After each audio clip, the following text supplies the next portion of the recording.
It's the kid. It's the kid. It's the kid. It's the kid. Back. We're back here again for another live show, man. Two big stories that we're gonna be getting into, and obviously whatever different things that we can write in through. But I think the two big stories that we've got coming in here, of course, is Chelsea being allowed to talk to Lampard. It seems as if this whole Lampard to Chelsea thing is going to happen, and we're gonna talk about it. I put a video out there, and this is for discussion. I want to hear what you guys think about it. I want to hear what you guys are saying about it.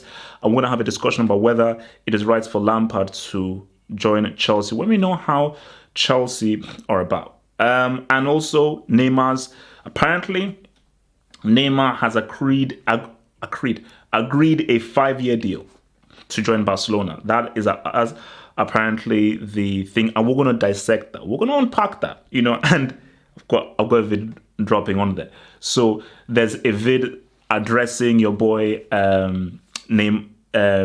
What's it? So yeah, there's a vid that I'm going to do addressing your boy name apparently going back to Barcelona, and we're going to be doing different things, man.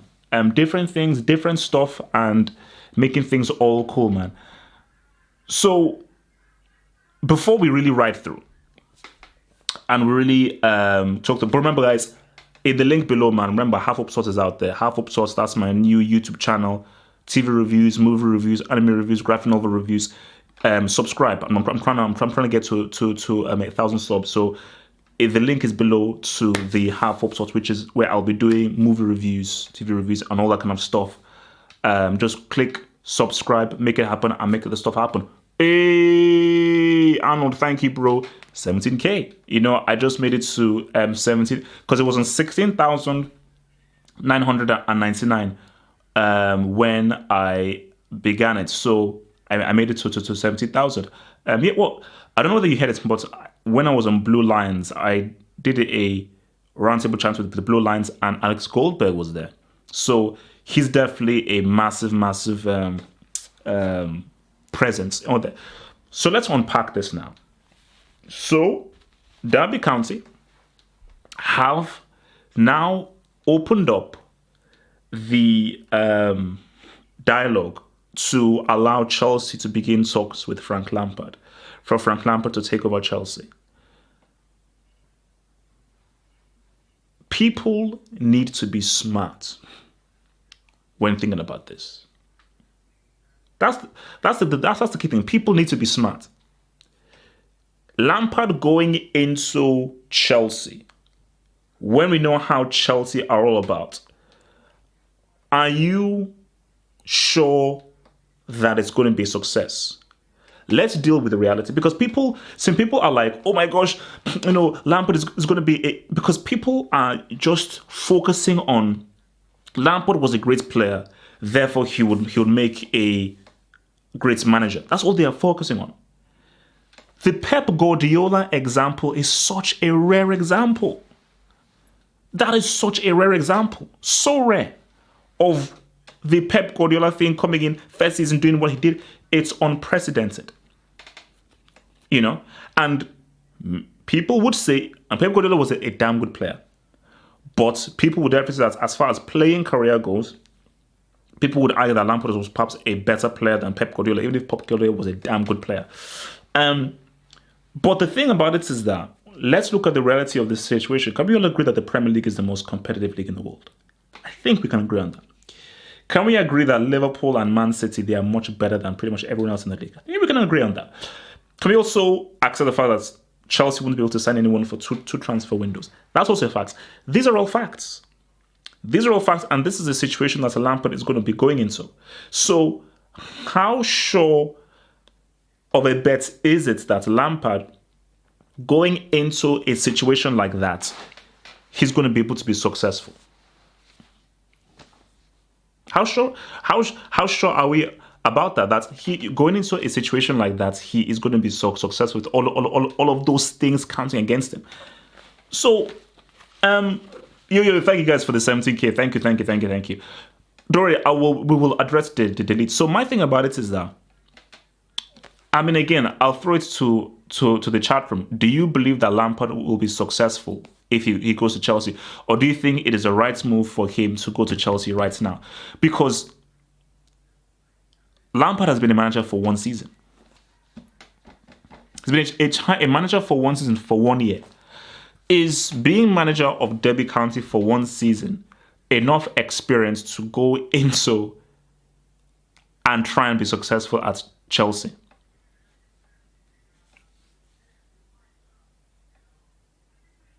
Okay, people say that first season is a pass. Do you know who Roman Abramovich is? I know him. I have a very close relationship to him. Actually, I've got him on speed dial here. I mean, I call him Roro. I call him Roro. So I speak to Roro every night. I speak to Roro every night. And Roro is that dude. Okay, Roro is not going to be a dude that's going to give you a lot of chances to fail. He is going to push people and be like, bro, you're going to succeed. Like, are you telling me that if Chelsea finish 5th this season, Abramovich should be like, all right, cool. So, because everybody is assuming that Abramovich is going to give Lampard time. So that's I think that is where the disconnect is. Of course, it makes sense that based on Hazard leaving, the transfer ban, this season should be a write-off. This season should be about building. And what you should be looking for is try and get a manager who you can keep for 4 or 5 years and build a structure of the team, work with the youth system, work with the youth, and have some longevity. That's the right thing to do. Of course, it makes sense. And of course, it makes sense. And of course, there should be no expectations of Chelsea this season. There should be no expectations because Chelsea only have one world-class player in Kante. N'Golo Kante is the only world-class player that Chelsea have. No one else. They've got Giroud as a flipping striker. I don't even know where the hell Higuain is, but hopefully he's nowhere near there. Pulisic is unproven on this stage. We know that he's talented, but he's unproven on this stage. Hudson-Odoi is still a young buck. You know, you've got a guy who's a Class B brick in Everton dude. I've forgotten what the dude's name is. So these are all the things that should be happening, man. So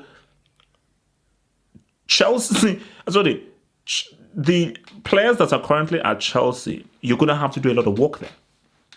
So there should not be too much expectations, but how are people assuming that Abramovich will give Lampard time?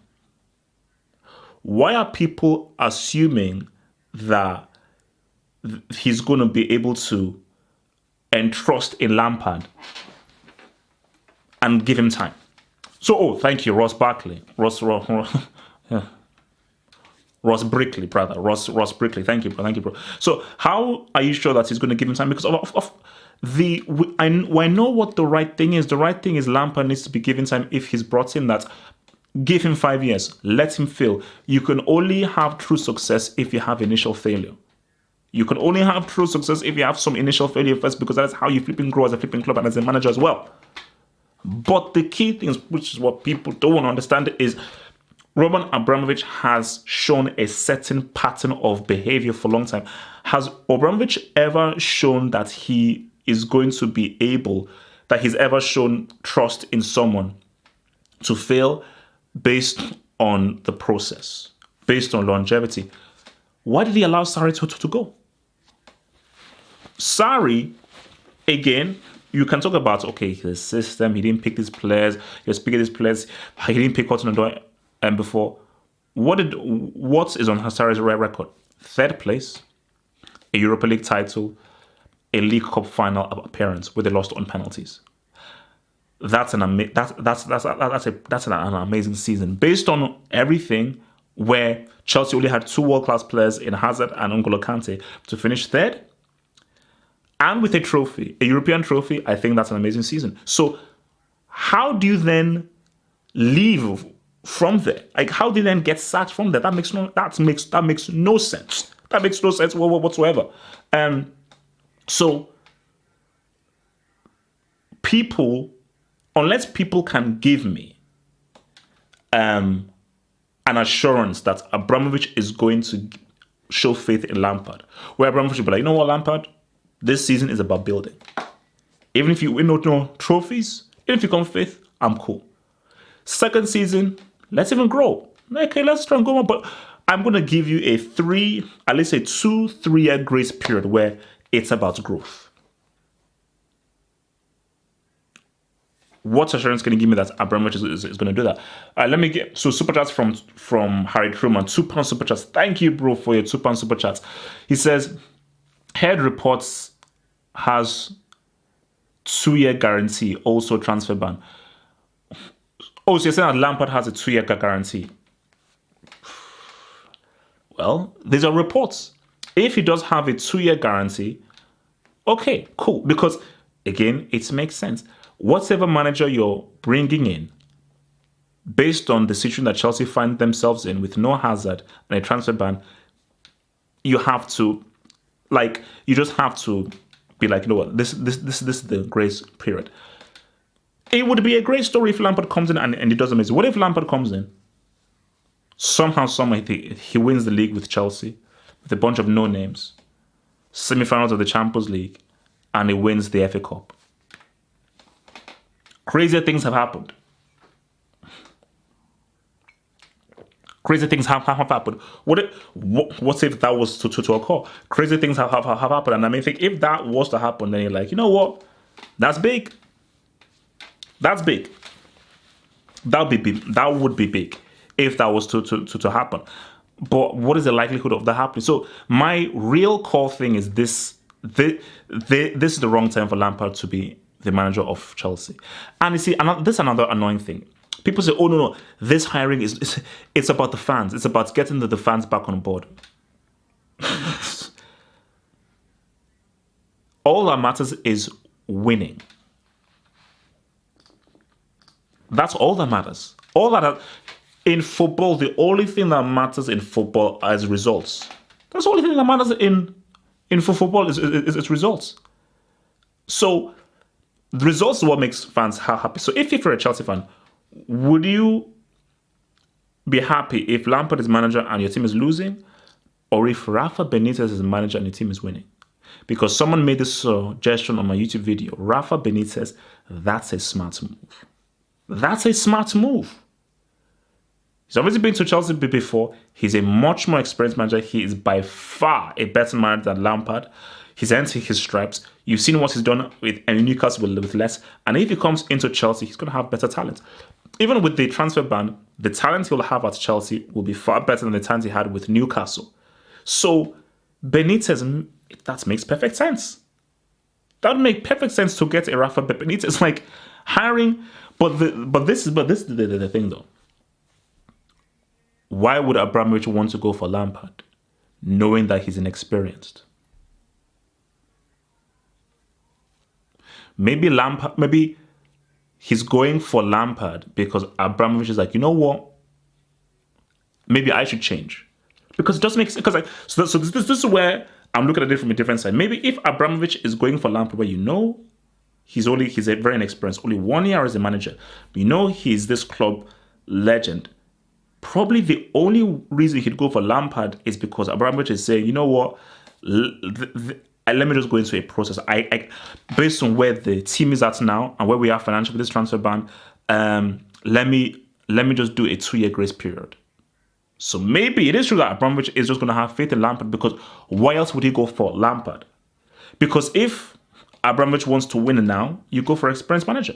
If he says, no, I don't give a damn about flipping transfer ban. Screw the flipping transfer ban. I don't give a damn. I want this fetuses to win this season. If he does for that, you go for an experienced dude. You go for Rafa Benitez, who has won trophies before. Say, no, Rafa, I know there's a transfer ban. Come here now. I want you to win right now. But no, he's going for a Lampard. So by him going for a Lampard, I believe that this is maybe a change in approach with how Abramovich runs Chelsea Football Club. Which I think would be an amazing thing, because, bro, Abramovich, I love you. That's why I speak to Roro every single day. Roman, I love you. You can't keep sacking dudes every single time. Can't keep dudes every single time, bro. So, look, bro, Klopp ends. People are talking about Klopp. Klopp ends leaving Liverpool for some time. After he won that Champions League, Klopp is staying with Liverpool for at least 2 or 3 seasons. I want to talk about Klopp's Dortmund. Maybe we'll talk about it later in the stream. So let's see what happens. And if it is confirmed and so forth, it's a risk. It is a risk, but we'll see what happens.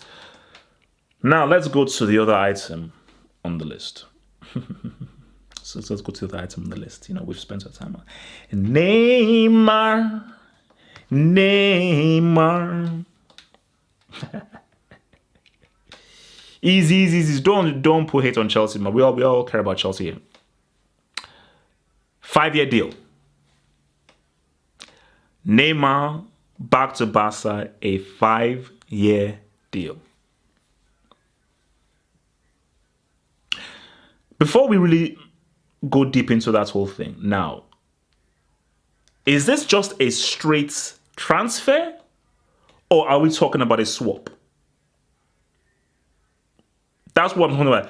Is this just a straight transfer, or are we talking about a swap? Because are PSG just going to say, there you go for this 5 years, or are we? Because that's where it gets interesting. That's where it gets interesting. Because if Neymar is going there, who are they going to get back in return? Who are they going to get back in return? That's where it gets interesting. That's where it gets interesting. So, I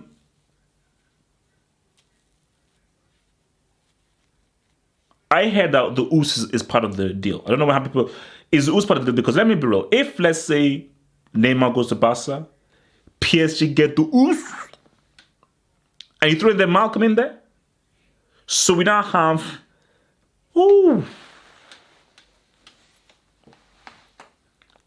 Cavani, your boy Kylian, and the Us. Guys, that's real. That's a 3. Because PSG are now changing their culture. So if you're giving me Edison, the vamp, and guys, you're now seeing how Cavani is striking. Also, we're going to talk about Cavani. I want to talk about Cavani as a striker and how this guy has messed up his entire career. So if we roll with Cavani, we know that homeboy, the Us is ambidextrous. So Cavani, Us on the left, Mbappe on the right.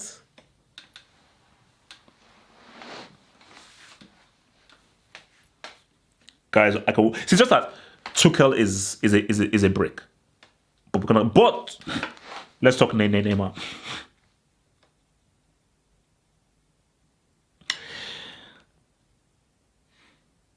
It's getting real now. So, but my thing about it is this: if I'm Neymar, is this the right move to make? Because Neymar going back to Barcelona, you can't be the same Neymar anymore. That can't work. You being that pop star, prima donna dude can't work. Because remember, this is different. Let's rewind ourselves back to 2015. 2015, it was the 3. But what's the difference between 2015 and 2019? Oh, right now, 2020. You could argue that the Cannibal was the best striker in the world. Speaking of the Cannibal, who saw this clown? I told you, that guy's he's got some screws. Who saw that clown in the match that he played where the keeper saved it and he was calling for a handball for the goalkeeper inside his box? Who saw that? Guys, I think this guy's mentally. I think he needs to see it's a psychiatrist. I think like the Cannibal, he's messed up in the head. I think because he's eating so much human flesh and stuff, I think his brain had just gone wacky. Guys, don't laugh, man. You shouldn't be laughing. I think he needs to see a psychiatrist. Because if you're calling for a handball against a goalkeeper inside the box, you're a psycho. So I think he's mad. I think he's mad. So the thing about it is that um, the cannibal isn't the same dude. Cavani is carrying Uruguay. Cavani currently in the Copa America is carrying flipping Uruguay. You know, that goal that Cavani scored was crazy. But guys, I wanna have a separate Cavani this discussion after, because don't worry, I want to. Just move this down a little bit, shall we? If Neymar comes back, because there's so many different things here, and this is what we discussed. Oh God, this is interesting. So now, remember, guys, talking tactics. I don't know whether you know about the podcast that I do. Me, Daniel Tilok, and a boy Carl. So we drops every Tuesday. So this was one of our discussions. We were trying to unpack the Neymar deal. And guys, work with me here. And I think Daniel Tilok raised a very good point. So credit to Daniel for him saying this. Because Danny Boy was saying, all right, why would PSG suddenly want to get rid of Neymar? Is really because he's a pop star? PSG, you created this whole scenario. You created the environment for him to be a pop star and a prima donna. That is what you created. But then he then made a very interesting point. What if PSG have seen that this guy is crocked? He's injury prone. And because he's injury prone, they're like, let's keep this under wraps, on the hush-hush, and create a story that says, oh, we are changing our view with this and everything, because we want to get rid of Neymar, because they believe that this guy can't get fit, that this guy will always get injured in February. So maybe that is why they're so prepared to fend him away. Maybe that's why they're so prepared to fend him away, you know. I heard about that, the whole thing. Silicon to Valencia. No, there's a lot of transfer stuff happening. Lots of transfer. I should probably even open up my my website, because what the hell did I just do there? Just to look at the latest stuff. So because Neymar, look, what if this happens? Barca needs to be careful, because maybe there's some juju happening against Barca. Barca bought Coutinho for 120. Coutinho is officially the most. It's officially the most expensive flop of all time. Like, based on how much was paid, he is officially the most expensive flop of all time, which is Coutinho. So you have Coutinho there. Now, if you now bring in Neymar, what if they now buy Neymar for like 160 or 170, and this dude gets like a 6-month injury, or he keeps getting injured in February and March? That would be a huge L for Barcelona. So Barca have to be very careful. Are they buying a player who is seriously prone to injury? That's the thing. Are they buying a player that's really prone to injury? It's something you got to worry about. It's something that you definitely have to worry about, man. So, but Neymar coming back into this whole scenario. Put it this way. Let's say Neymar is fully fit. If Neymar is fully fit, this is a huge signing for Barcelona. We're playing hypothetics right now. Because if Neymar was fully fit, maybe PSG are in a semi or a final.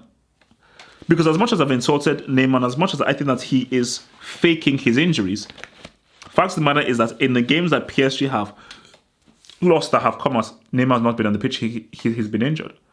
So if you get a fully fit Neymar is dangerous. So if Barcelona do somehow get a fully fit Neymar, oh my God, that's bloody amazing. But the thing though is that is it going to be Neymar, Cannibal, and Messi, or Neymar, the Us, and Messi? That's the thing. Like, I don't think, because Barca need an outside striker. They need an outside striker, and neither the Us, Messi, or Neymar are outside strikers. So, actually, that's a weird one. Why would Promise go to Ajax? That's a really good player. You know?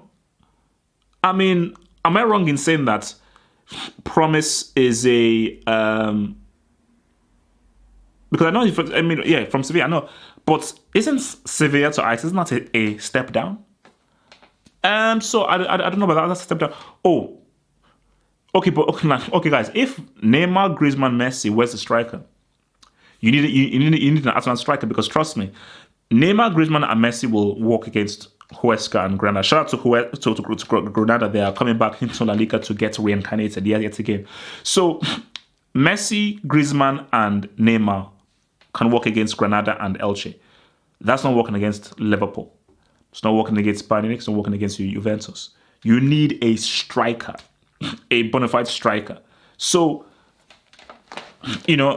so whether it's a Griezmann with, and see, that's another thing, because if Barca get Neymar, do you need Griezmann? That's the thing. So if you get Griezmann and Neymar, one of them has to hold the bench. Because them playing at the same time is not going to work against certain teams. So them playing together as a three is not going to work when you're playing certain teams. That is like, I'm sorry, it's not going to work playing certain teams. So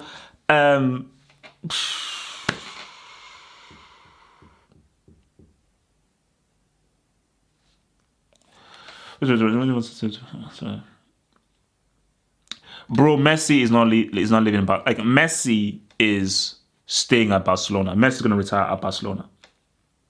Like that's not something. Like Messi is going to retire at the Barca, and you can say what you will. For me, I've always said that Messi, bro, I want to see you at man. Just go into a different league. I think Messi can succeed wherever he is because quality is quality. People say, oh my gosh, could Messi work well in the Premier League? Give me a break. I think that if Messi was playing for Man City or Liverpool or for Chelsea, he wouldn't ball. Messi, I've had a vision. 2 seasons time, Messi signs for Chelsea. I've had a vision. I can see it. Because there's always been a Messi to Chelsea link. Mark it down. 2 seasons time, Messi signs for Chelsea. That's going to happen. Messi's going to sign for Chelsea. I can see that happening. So let me just see another £2 super chat from my boy Harry Truman, who says Neymar didn't try to bargain BFC conditions.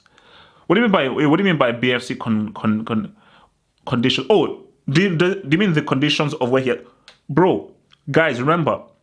Please build to that list. There is a list. There is a video dropping.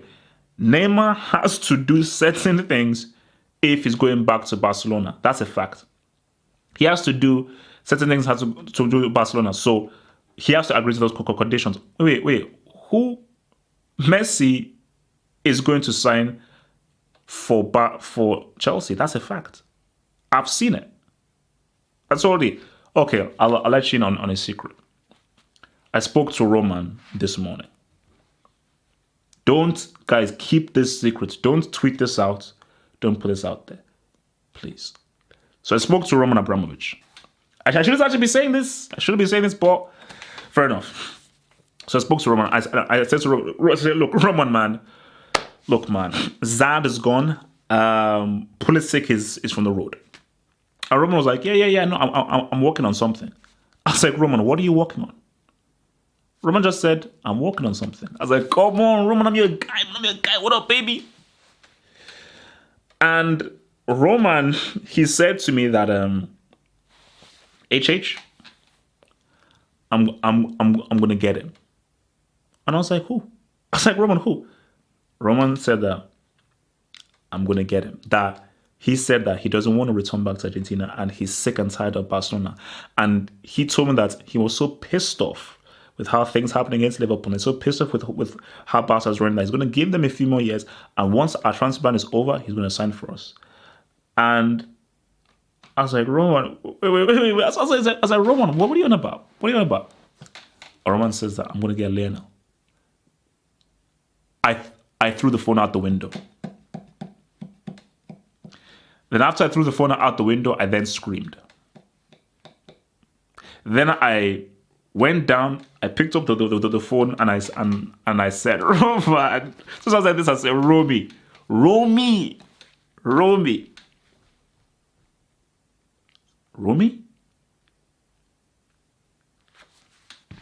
Guys, it's happening. Messi is gonna sign for Chelsea. I don't know how he pulled it off or anything, but he just said that. Ride this out, chill through. Messi's gonna sign in, and I've heard rumors about Mbappe. That's what I'm saying. So Roman is working on some crazy stuff. I've heard rumors about Mbappe. So if Chelsea gets Messi and Mbappe, even if Messi at 34, guys, we're looking at a treble. Guys, we're looking at this. So Chelsea are going to get the treble. So that's what I'm saying. That treble is coming in through. So yeah, man, Roman, gotta give a shout out to Roman. Like, that's huge. Like, that's gonna make him the greatest chairman of all time. When Roman pulls it off, he gets Mbappe, he gets Messi. He's working on the elite. Because he has a whole thing with him and Yves, because I know the elite's mom. So we just have the whole thing. So I'm working on getting the elite. So I'm gonna get the elite. He's gonna get Messi. And we're gonna both combine on Mbappe. Me and Mbappe's dad, we go way back. So guys, Chelsea's gonna look pretty good. So people saying that Chelsea are irrelevant. In 2-3 seasons time, man, you're gonna see Chelsea have an outstanding all-star team. So it's real. So it's happening. So super chat here from Rodrigo Velarde, who says Rivaldo, Ronaldo, Dino, Kaká, Neymar rank their career. Ooh, Rodrigo, that's a beautiful question. Thank you, Rodrigo, for your super chats. For Rivaldo, pretty good career. But for Rivaldo, I would say that for Rivaldo, he played a huge part in Brazil winning that World Cup in 2002. A huge, massive part. And he did the best that he could for Barcelona. So I think Rivaldo is one of those careers where you just have to just appreciate what he did in his career. And he had a pretty good career. Ronaldo, you already know. An all-time great, but with Ronaldo, it's always almost what if? What if he never had that knee injury? If Ronaldo never had, I keep saying this, I'm going to do a video on this.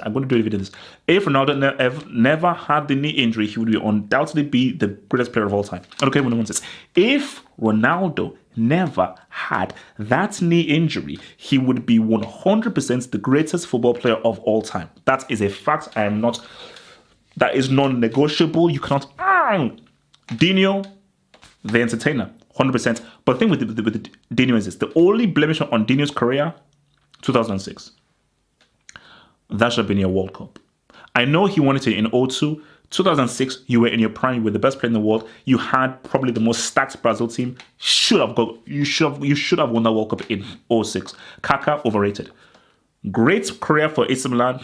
Did nothing for Brazil. Overrated. Neymar, talented. You never reached your potential.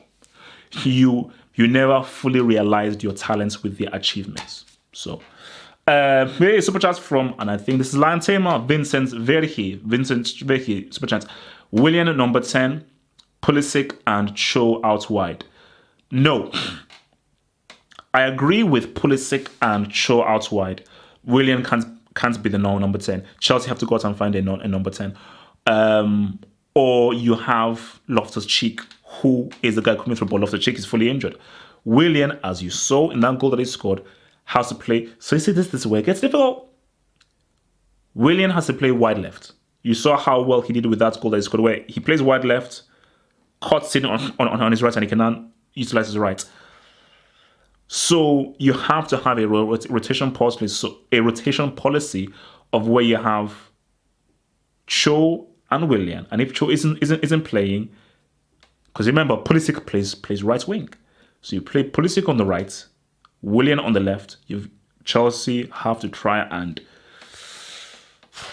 manage something because Chelsea don't have a number 10.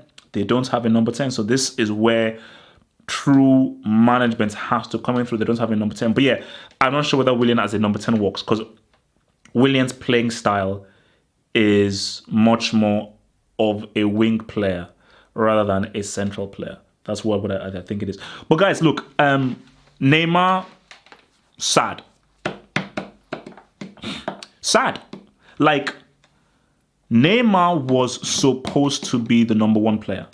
He was supposed to get Messi out of there. Mbappe is still tasked with getting Messi out of there. He's still tasked with it. Oh, speaking of which, slide off topic. Who watches Mike Tyson's podcast? Hot Boxing with Mike Tyson. Probably one of the best podcasts out there. His interview with LL Cool J is one of the best things I've ever seen. It's easily one of the best things you watch on YouTube. So that's a nice recommendation for you guys. Watch Mike Tyson's podcast, Hot Boxing with Mike Tyson, and his interview with LL Cool J is flipping amazing. So, but that's why my thing with Neymar is that, look, this is how the Neymar story was supposed to go. Neymar was supposed to go to PSG and win the Champions League. That's what would have happened. Do you know what the perfect story would have been? This past season, PSG win the Champions League with Neymar and Mbappe. And Neymar now establishes himself as the king, and Mbappe is now ready to take upon the mantle. That's what's supposed to happen. Guys, Neymar is supposed to be the best player in the world. Neymar should have already won a Ballon d'Or. That's the thing. Neymar should have already won a Ballon d'Or.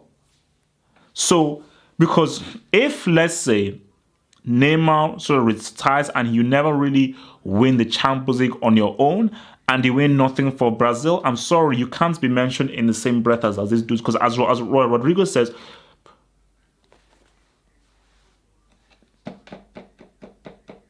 let me be real. Guys, do you want me to be real? Do you know how I always say that Kaka is overrated? And even if I say that Kaka is overrated, it doesn't mean that Kaka wasn't a fantastic player. Kaka was a fantastic player.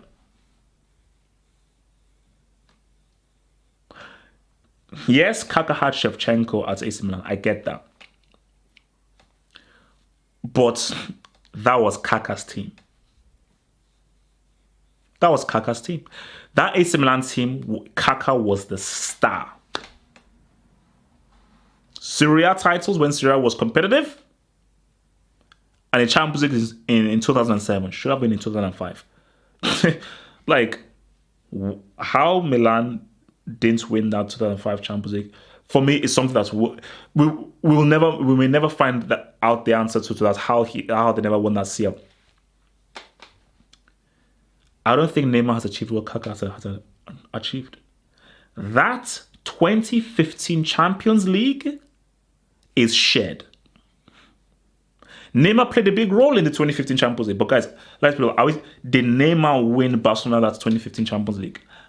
Was Neymar the main reason why they won the 2015 Champions League?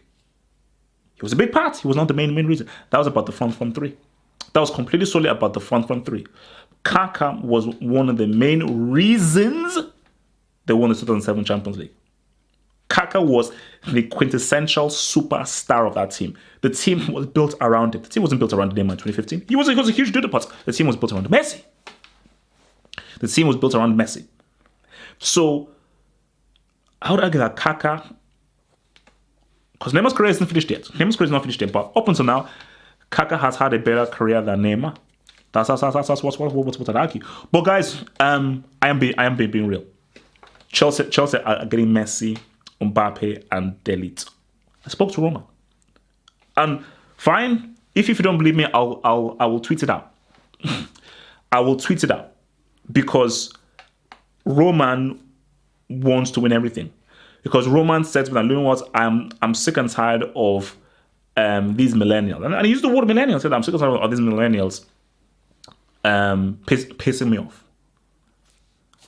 and I want us to win the treble." potentially the quadruple. I said, Roman, relax, chill.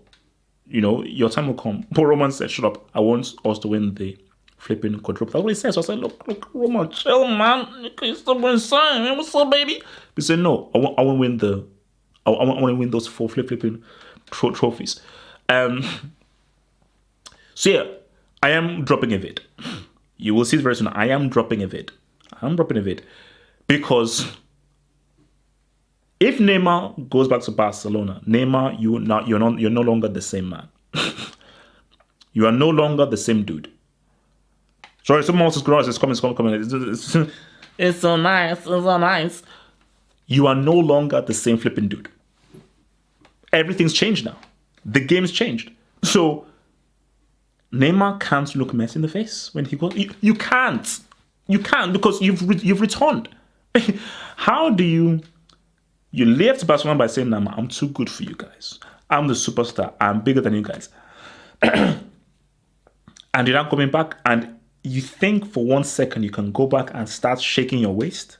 Are you sick in the head?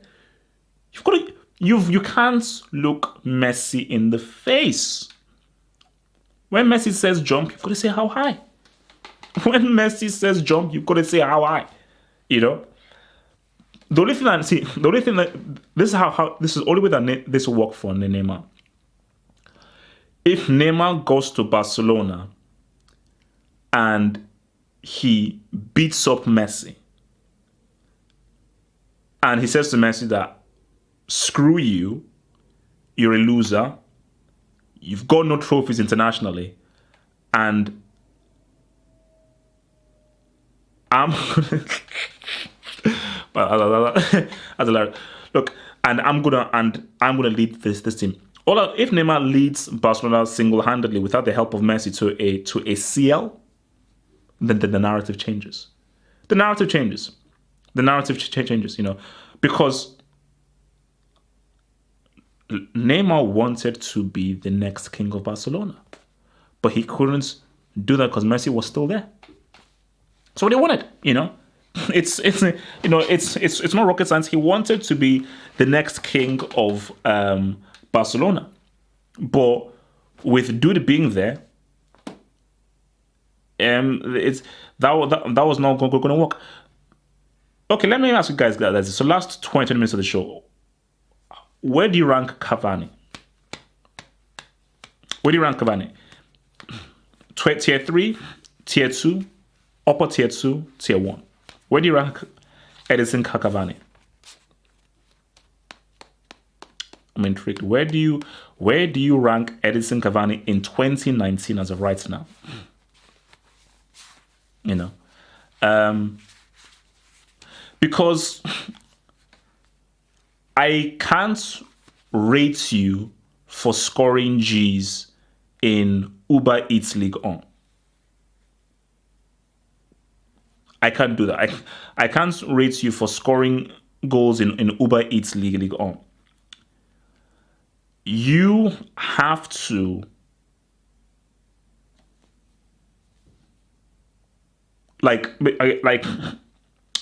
you've got to score goals in big games. But because when I look at what this guy is doing in Uruguay and the kind of goals that this guy is scoring and how this guy is playing, I'm like, this guy could be a bloody amazing striker. Like, this dude, Cavani, could be a bloody amazing striker. A lot of people saying tier 2.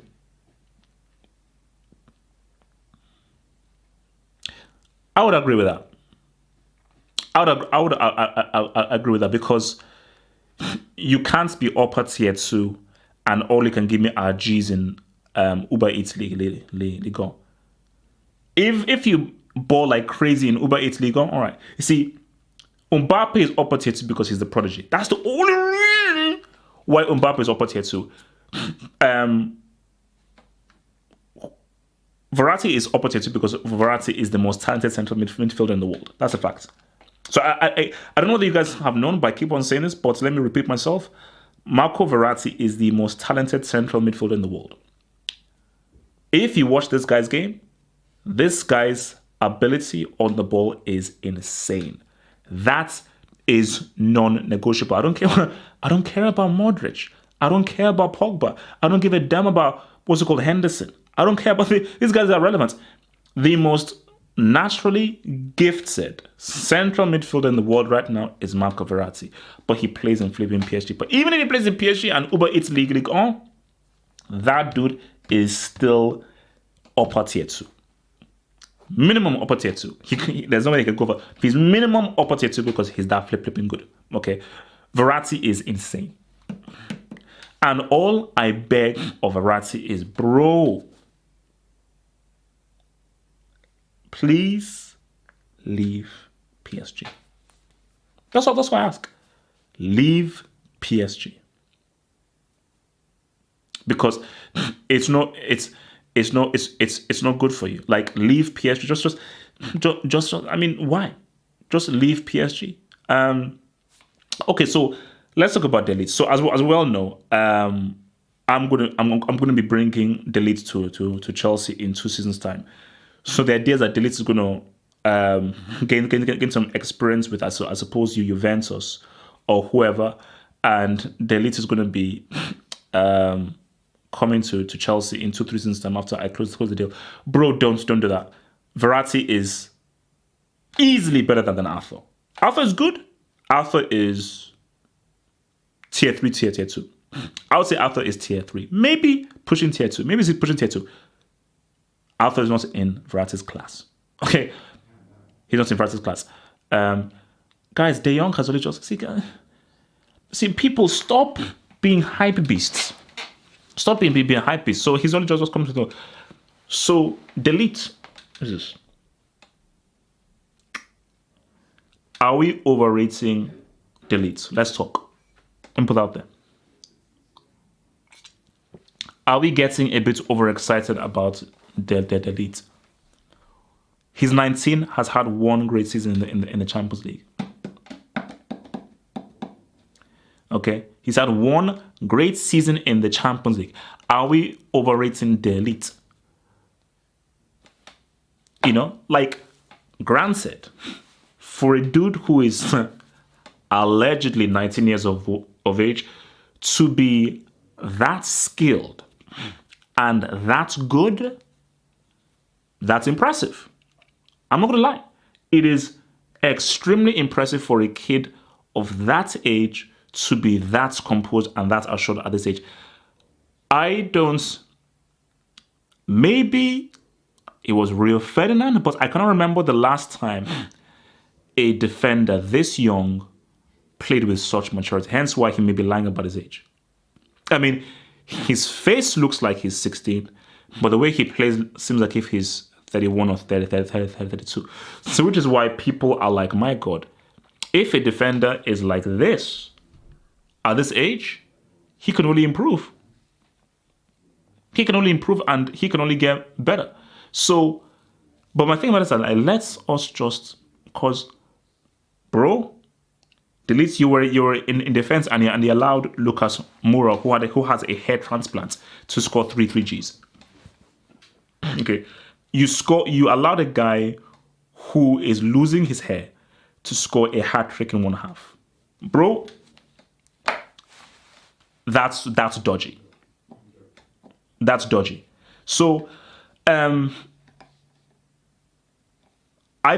me, I just think that, let us see how well he does over the next 2-3 seasons. I think, look, man, if Juventus do end up getting him, that's a great purchase. Because, see, if I'm dead elite, and I'm choosing which team to go to, you're a young defender.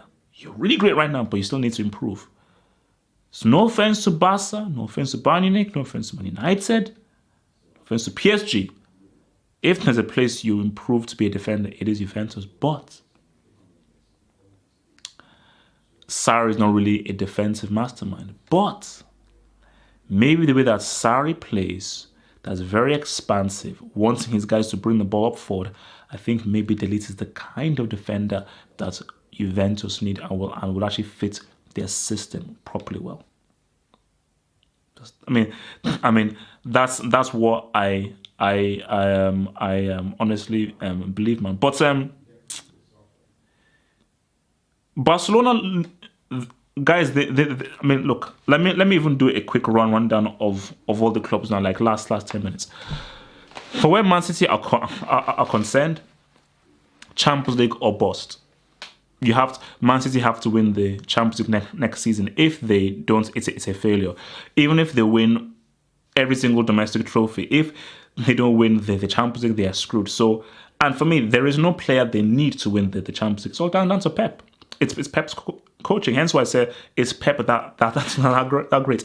The only Champions Leagues you've won is when you had Felipe or Messi in your team and Xavi and Iniesta. Ever since you've not had Messi in your team, which is what the Nigerian report said to him, you've not been able to get a seal. So it's all down to Pep. As far as Liverpool are concerned, I think, yes, Liverpool should go for the Premier League next season. Of course they should. And they should aim to try and win it. And they should aim to try and usurp Man City. Liverpool should also focus on defending their Champions League crown. And I think Liverpool are going to be a true force. The only thing Liverpool need is a number 10. All Liverpool need is a number 10, and they're balling. They have their front three, they have their system, they have everything rolling, everything is cool. They have their midfield, they have their defense, and this team is only going to get better, and the chemistry is only going to increase. Because what you don't want is putting in a player that messes with the chemistry of the team. Now, if Klopp can get the best out of Naby Keita, and he can somehow unlock a consistency of Naby Keita, and when Naby Keita fits into the team, oh my gosh, then Liverpool are looking good. They're looking good. And the only thing Liverpool needs to work on is win those big games. Win those tight games. If Liverpool can win those tight games, I think that then they can then take things to the next level, and maybe you saw Man City to that league title. So where are we at? We already talked about Chelsea, but talk about Chelsea again. Bro, I think I am mostly interested in what these loan players can do, who will be called back, Tammy Abraham and so forth, but specifically Pulisic. What if Pulisic is really good? Because the thing about this is that, okay, Pulisic is not as good as people think he is. He's just not that. And for me, Jadon Sancho is better than Pulisic. That's why Pulisic was benched by Jadon Sancho. But the Premier League is built for the kind of player that Pulisic is. Pulisic is direct. He's got good acceleration. He is fast. He can get to the byline. He knows how to put in a good cross. He is sharp. He doesn't dilly-dally with the ball. He plays with speed. In a fast league like the Premier League, which is all about speed and end-to-end, I think the texture of the Premier League suits Pulisic. So I think that if a coach can develop his skills, improve his decision making, improve his consistency, improve his productivity and his effectiveness, I think you could have one of the most interesting wingers in there. So I think Pulisic is an interesting kind of thing that I want to see. Man United are screwed. They're screwed because if it is true that all Ole Gunnar Solskjaer has is 100 mil to suspend, that frightens me. That is really, really scary if Homburg only has 100 mil to spend, because you need a lot more. So I think for United, I think is if they can do a swap deal and get an Icardi, if they can somehow get a Rabiot, get a replacement for that flipping class A useless brick called Ashley Young, then maybe you can ride. Maybe United can ride. And I think it's about shifting Pogba, getting 120, 130 for Pogba. So 130 plus the 100 mil, get a midfielder, get a right back, get an attacking winger. Then I think United can now slowly look to be interesting, but they definitely need the Pogba money. Tottenham are concerned. Pochettino needs to go into an office and hold Levy hostage. And Pochettino says that, Levy, you piece of crap. If you don't give me a minimum of 120 mil, I'm leaving. No, screw you. If you're going to give me, I don't give a damn about the flipping stadium. If you're going to tell me that for 3 transfer windows, you're not going to give me one kobo to suspend, screw you. So I'm going to hold you hostage, okay? I'm going to feed you piranhas until you give me at least one kobo to flipping spend. So that's why I told them I'm concerned. For La Liga, I'm talking about Barcelona. Even if Barca gets Neymar, they also flipping need a striker. They need a striker. Even if you get Griezmann, even if you get Neymar, midfield is high. I think Arsenal's going to develop into maybe the new Xavi.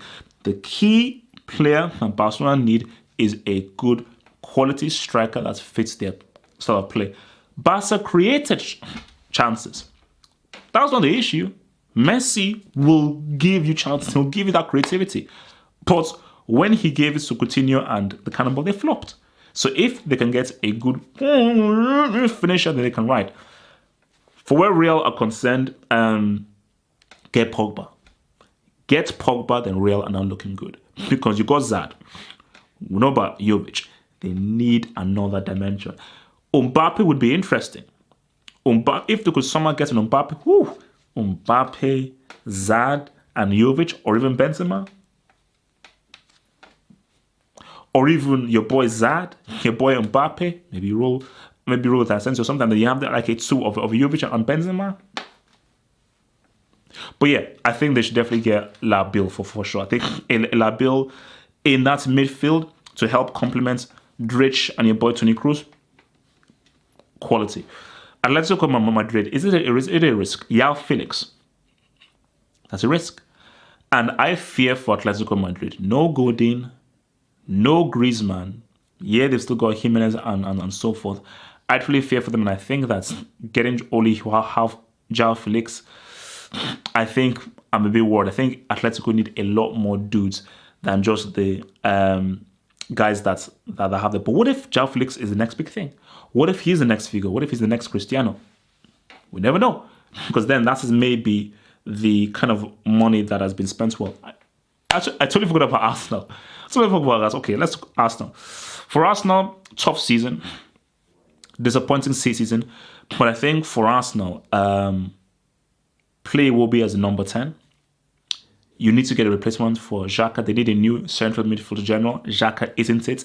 He just cannot play to a high level. They need a tier 2 or an upper tier 2 central midfielder. Xhaka is tier 3 at the best and is a break academy dude. They need to also replace a Mustafi. So replace a Mustafi, get a better central defender, get a better quality central midfielder general, play Iwobi in as a number 10, find another good quality flank player. Then I think Arsenal are looking very good, because I still say Emery is a very good coach.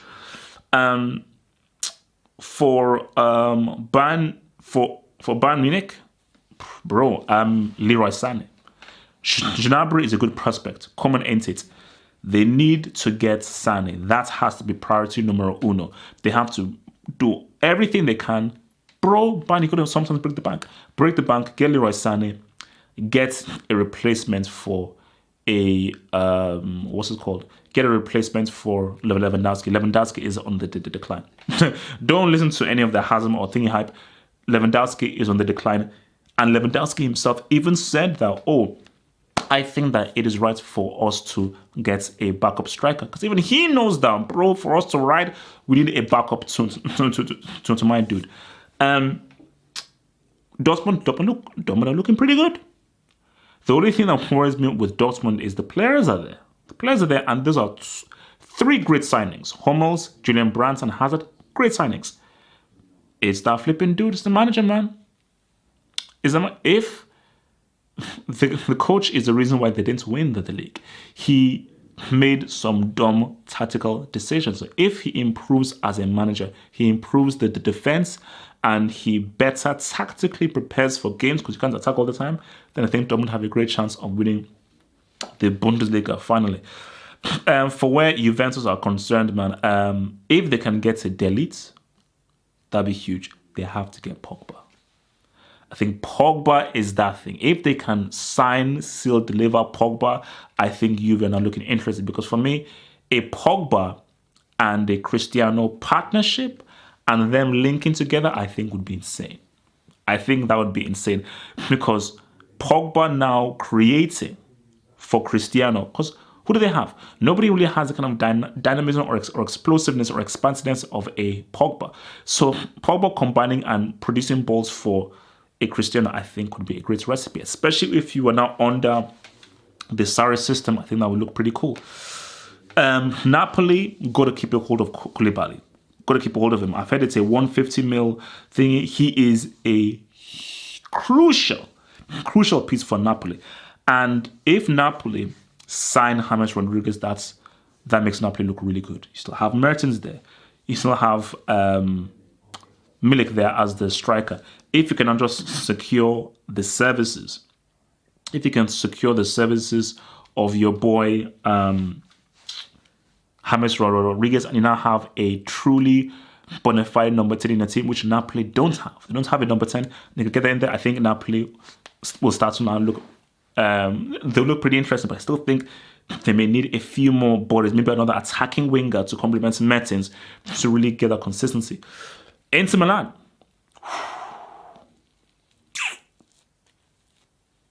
So if you're now burning the bridge with the Icardi, who is still a great striker, it is what it is.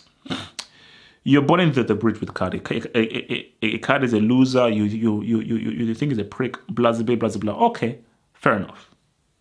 He's a loser. That's what you think he is. So if you're burning that bridge with him, I'm not sure whether Lukaku is going to be as effective a striker for these guys. I don't think he will be. But if it is to be Lukaku, maybe if Conte can build a team that can help create and provide for a Lukaku, maybe it will be true. Because let's be real, let's not fully judge Lukaku in United. United have some bricks in that team.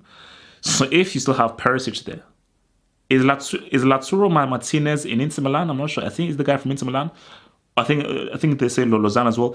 If Conte can find a really good creative playmaker, someone in the mold of a Wesley Sneijder, whose task is to create and execute through balls for a Lukaku, then I think Conte's very, very quality, pragmatic mind, I think, can work very well to really help to get the best out of Lukaku. But I am interested to see what kind of team Conte builds in at Inter Milan. For Inter Milan, I mean, if they get Dani Ceballos, and you're telling me Isco as well, and I think Mayoral, so they get all three of those Madrid dudes, which I think would be an insane coup for them.